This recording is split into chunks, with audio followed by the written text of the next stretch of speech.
Comme vous le savez, notre spiritualité est à la fois personnelle et communautaire. Elle nous porte à faire grandir notre amour dans sa dimension verticale, comme on dit aujourd'hui, c'est-à-dire pour Dieu, et dans sa dimension horizontale, c'est-à-dire pour le prochain.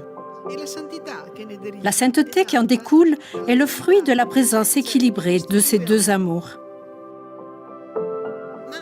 Cependant, il est facile pour certains, comme le montre parfois la tendance à l'activisme, de développer de façon particulière la dimension horizontale de l'amour, et peut-être pas autant sa dimension verticale. Il est vrai que tout ce que nous faisons, nous l'adressons en général à Dieu. C'est pour lui que nous aimons, que nous agissons, que nous souffrons, que nous prions. Pourtant, si, en nous faisant sans cesse un avec les frères, nous sommes souvent arrivés à les aimer avec notre cœur, sommes-nous certains d'aimer Dieu aussi avec notre cœur et pas seulement avec notre volonté? À la fin de notre vie, nous ne nous présenterons pas à Dieu avec les autres, avec la communauté. Nous devons le faire seuls. Sommes-nous sûrs que tout l'amour que nous aurons recueilli dans notre cœur durant l'existence se manifestera spontanément à ce moment-là, comme cela devrait être le cas, envers celui que nous aurions dû toujours aimer, que nous rencontrerons et qui nous jugera? Ce moment viendra sans nul doute pour nous aussi. Tenons compte de cette réalité et d'ores et déjà essayons d'approfondir notre rapport avec Dieu autant que possible. On peut en effet aimer en étant serviteur et accomplir tout ce que le patron demande sans même lui adresser la parole. On peut aussi aimer comme des enfants avec le cœur que l'Esprit Saint a rempli d'amour et de confiance en leur Père. C'est cette confiance qui nous pousse à parler souvent avec Dieu, à lui dire tout ce qui nous touche, nos résolutions et nos projets.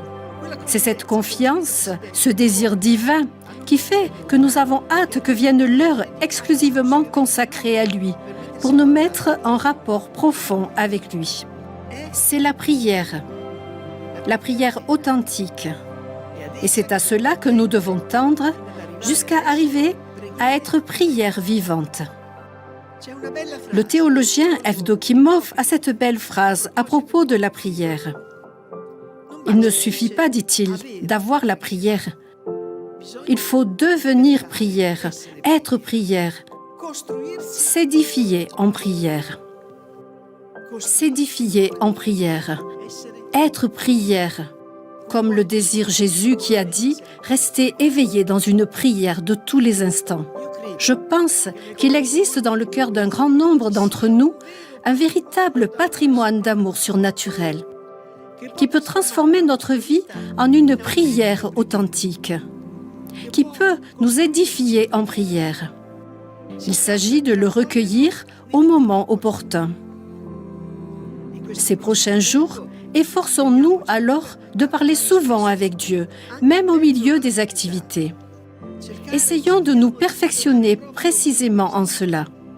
Le seul fait de dire « pour toi » avant chaque action la transforme en une prière. Pourtant, cela ne suffit pas. Cherchons à avoir un entretien soutenu avec lui chaque fois que cela nous est possible. Seulement ainsi pourront naître sur nos lèvres à la fin de notre vie des expressions d'amour pour Dieu semblables à celles des saints.